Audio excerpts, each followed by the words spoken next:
Hello and good evening, ladies and gentlemen. It's been quite a while since we've last had a tutorial video.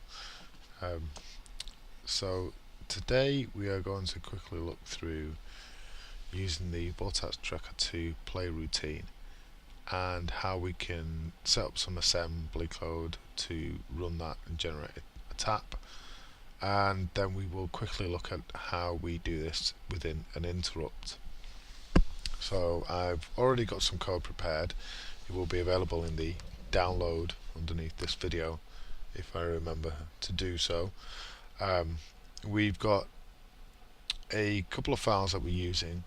We're going to be using SGS ASM assembler to do this particular task. One of the reasons being is that the Vortex Tracker 2 routine doesn't compile well with Pasmo, which is my preferred assembler, but SGSM isn't too difficult to get set up and running. As I said, everything will be included in a download that you can use and extract, and should be able to go from there. So first of all, the contents of the folder is we've got the main build script that I always like to take a copy of a folder when I'm creating some new source code, so I can build reusing scripts that I've done before. So in this particular folder we've got a build script, and what this will do is invoke SGSM plus to assemble. There's two source files that we're assembling. We then need to generate a tap, and then we need to copy the tap to a loader, and then we just delete a load of temporary files, and then we launch the first source code that we build. You don't have to do that, but that's a quick way for me to test if code is working. So we've got two source codes that we're building, working on. We've got normal source and we've got source and int. This is the source. This is the one which will load the Vortex Tracker 2 play routine. It will load a tune. It will then push that tune to the HL register and then call the Vortex Tracker 2 initialization routine. We do a simple test for key using last key. We then jump into a loop. We do a halt. We push the value of HL because we don't want to lose it when we go into the play routine. We play a quark, I think, of the music. We pop back the value of last key. We give a quick check. Is it space? Yes. Then we've pressed it. We mute the music and we jump back to basic. If we haven't received a key, we jump back to loop. So that's the first routine that we've got. So to build that particular routine, we can see the Vortex Tracker 2 play routine is here. We've got a music file here, all in the same folder. These two taps are ones that have been generated previously, so I'll delete those. So we'll run the build, and it builds on another screen, and we should hopefully see the build script go through without any problems, which is good. We then get the emulator playing the music, so we can quit that. And we also generated this source output int, so this is interrupt driven music. Now this will run like so, and what that code is this one here, source int. So we start off similar. We need to set some constants for the interrupt routine. Now I use a 2-byte method, and I'm quite happy using a 2-byte method. I have done for a very long time, but a lot of people enjoy using a 257-byte method, and the reason why I prefer to use a 2-byte method is because I've come from the background of trying to wrap music around games that haven't had music, so I've always been about making sure, or sometimes I don't have the opportunity to introduce a 257-byte vector table. So this is the method I use. It's done in this particular way. So first of all, I set a constant I jump, and this can be any address that is free, but we need 2 bytes on this address and the address above it, and it always has to end in FF. So you could be A0, A1, B2, but it always has to end in FF.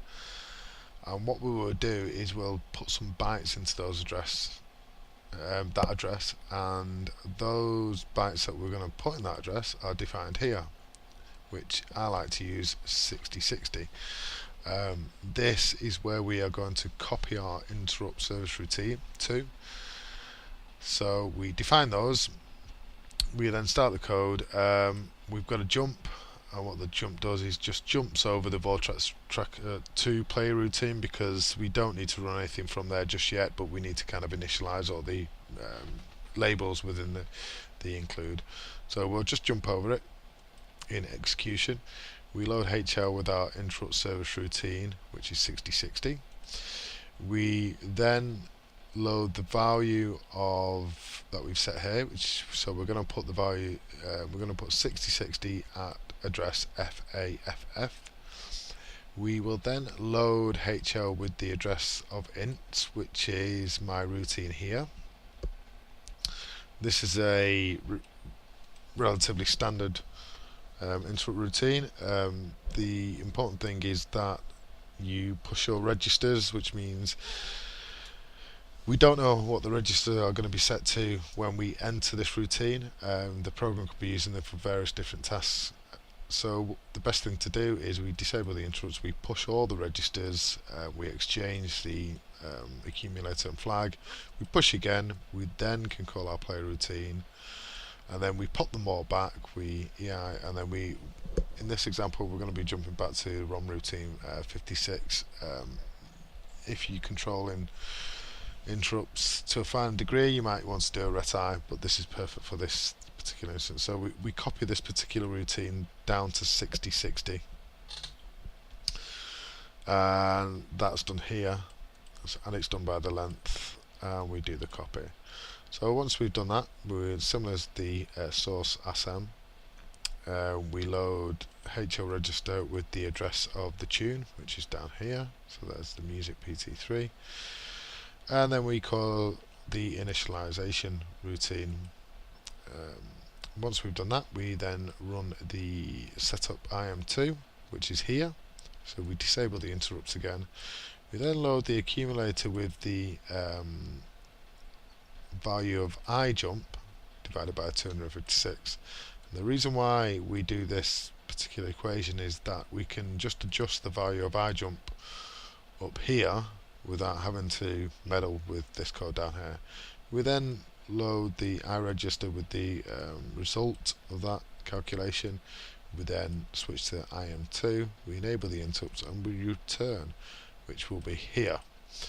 Now we could go back to basic by just doing a ret. We can save that. Let's run that code. Now in 128 basic, it's more tricky to get the interrupts running, but it is possible. I've got a few bits of code that do run, but you're limited because of the paging, and it can get quite tricky. So we're going to load this 148k. So it's going to crash first of all, and then we'll go to load it again. And as you can see, we are in basic with music playing.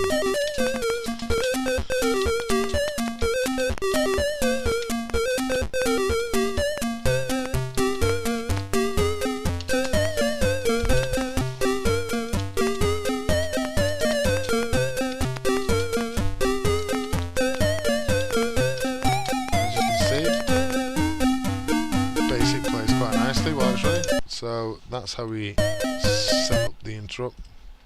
You could also, as you can say, if you've got your own routine that you're going to be running, here's some border color changes. We'll give this one a run as well. So let's see, we'll run that. It will run the initial initial code, and then we can run this one again. This one's gonna change the borders between those halts.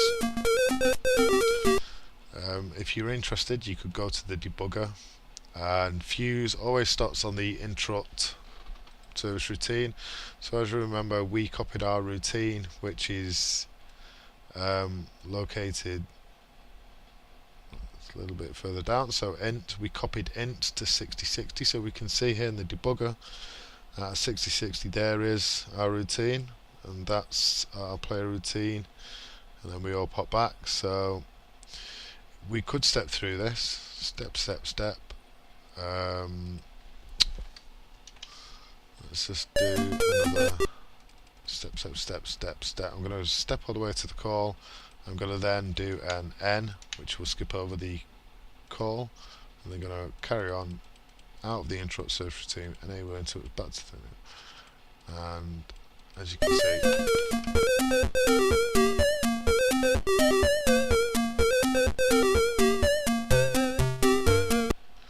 so I think that's about it that we need to explain in this one. Within the folder, like I say, we've got the Vortex Tracker 2 include. There's also a tap here in here, which is useful for examining tapes and information that's on tape. So we can drop a tap in here, and I can look at the loader. I can look at the assembly code by changing this into the disassembly, and if we look inside, we should see our code that we've written in there. Remember that we skip over the Vortex Tracker 2 play routine, so our code starts at 34966. So if we go off to 34966, we should see something that we recognize, which this is load. This will be the code up here. So we're loading HL with 2, 4, 5, 6, 7, and then as you can see, it carries on all the way through, and this is our routine that we've been looping through. So tap here is quite useful to see if the output of your tap is actually matching what your ASM code is, and it wouldn't be very strange for it to go a bit skew. We can edit the batch file if we want to no longer assemble the regular source. We can rem this out, and we could rem the make another tap file, and we could also rem out the launching. So we'll close that again, and then if we build the source now, nothing should run. A bunch of taps should have run. There we go, we've got our interrupt. If we wanted to change that music, let's see what we've got. And we've got absolutely chock-a-blocks tunes, so let's copy this song here. So we'll stick this one in here. It's called a.pt3. So we'll just go back to our source int, and we'll change this to a.pt3. We'll save that. Go back to our build script, and if we launch,